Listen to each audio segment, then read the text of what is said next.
Donald, you're the most amazing guy.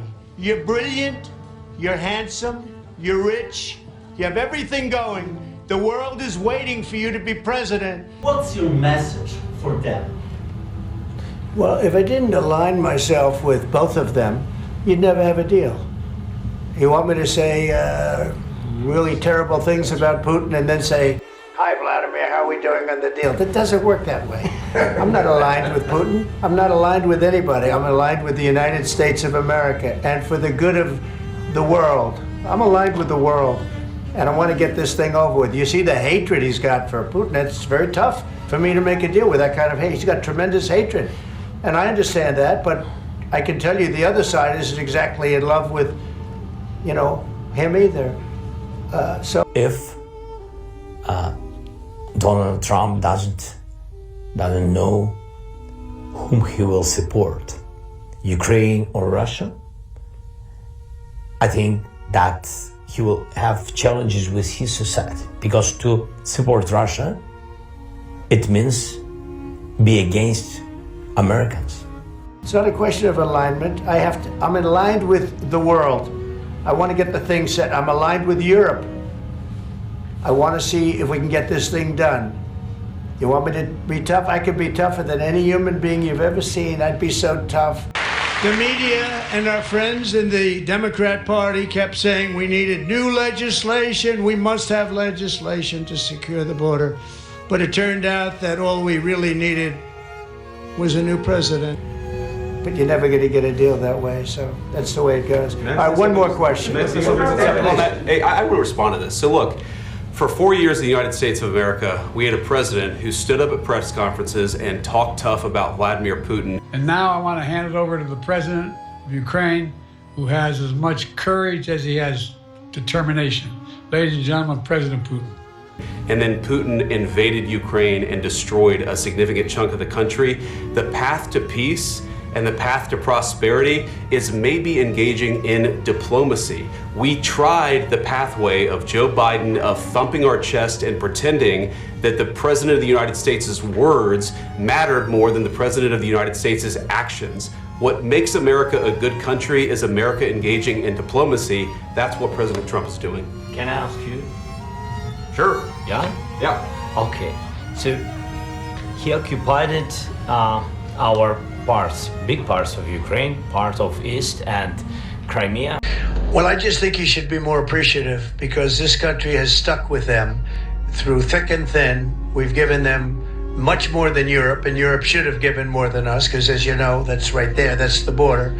President Zelenskyy supposedly made a statement today in AP. I'm not a big fan of AP, so maybe it was an incorrect statement, but he said he thinks the war's going to go on for a long time.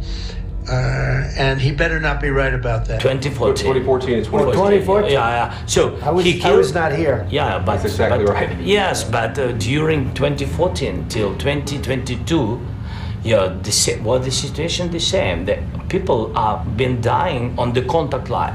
Nobody stopped him.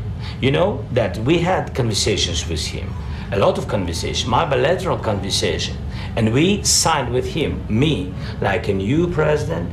In 2019, I signed with him the deal. I signed with him, Macron and Merkel, we signed ceasefire. Angela, how many Chevrolets do we have in Berlin? Why, Donald, you have none. He said, that's right. How many Fords do we have in Frankfurt? I don't know, none. I said, that's right. You know how many cars we have? Mercedes-Benz, BMW, all of the Volkswagen, millions and millions of cars. Ceasefire. All of them told me that he will never go. We signed with him with gas contract. Yes, but after that, he broken this ceasefire. He killed our people and he didn't exchange prisoners. We signed the exchange of prisoners, but he didn't do it. What kind of diplomacy, JD, you are speaking about? What do you mean?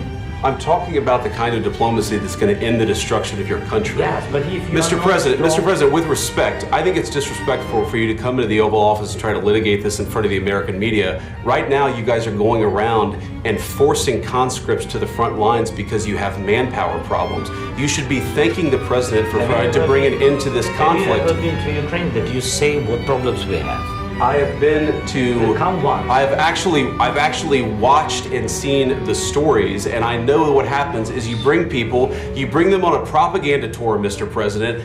Do you disagree that you've had problems bringing people into your military? We have problems. And do you think that it's respectful to come to the Oval Office of the United States of America and attack the administration that is trying to prevent the destruction of your country? A lot of questions. Let's start from the beginning. Sure. First of all, during the war, everybody has problems. Even you, but you have nice ocean and don't feel now, but you will feel it in the future.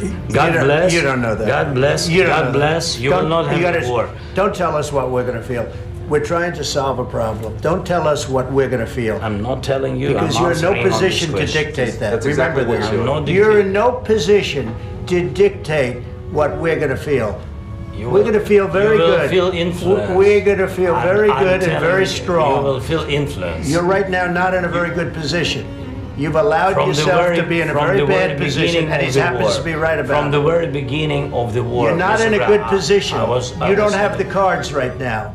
With us, you start having not cards. playing cards. Right now, you don't. I'm very You're playing serious, cards. Mr. President. You're I'm playing very cards. serious. You're gambling I'm the with the president lives in of war. millions of people. You think- You're gambling with World War III. What do you think You're about? gambling with What do you World think War about? III. And what you're doing is very disrespectful to the country, this country.